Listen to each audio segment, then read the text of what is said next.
In the past, you and I have scoffed at the idea that one team in Canada becomes Canada's team. Like, if the Leafs happen to go through, like somehow the rest of Canada is now voting for them because they're a Canadian team, or that Vancouver making it to a Stanley Cup final was going to boost the ratings in Canada because the rest of Canada will watch, it was a fallacy. It was not true.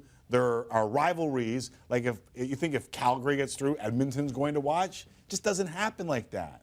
Well, However, watch and root for are not mutually exclusive, right? Right. If you're going to get behind Yes, them. that's what you're saying. Get behind them. Yes. But people are watching this Winnipeg team at a rate higher than the rest of the series and a rate higher than the population of Manitoba and or Winnipeg would suggest. And I wonder if, because there is no deep-seated rivalry, there's no Banjo Bowl in hockey, right? There's no Saskatchewan to hate Winnipeg. The rest of Canada kind of sort of understands what Winnipeg has been through, what the fans have been through, and having their teams snatched from them, then getting them back with Gary Bettman pouting and all when they return, and enjoying the way they play the game. Like, watching this team is a lot of fun.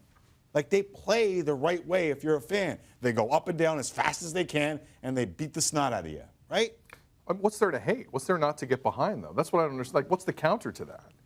Like, I understand. Well, if it's the Ottawa Senators, a goal within, and they're playing Guy Boucher hockey. If you have a hated rivalry with the team, I can understand that this time. No, but if it's boring hockey, I won't watch either.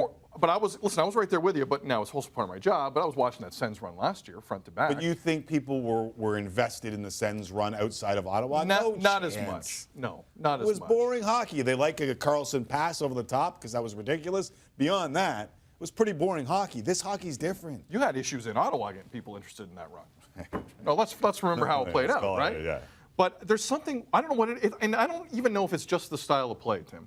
Because when you watch Paul Maurice operate, when you see Dustin Byfuglien play, when you see him dominate in that way, and do a little dance, make a little love. Yeah. When you see Patrick Laine play, Blake Wheeler doesn't mess around. There's not a lot of reasons not to like how this team goes about their business. They are confident, down 3-0 at home in Game 3. Yeah. There's a lot of teams that would have folded up and left and got ready for Game 4. Not this group. This team is going toe-to-toe with the only team that had more points against it in the regular season, and they are not scared.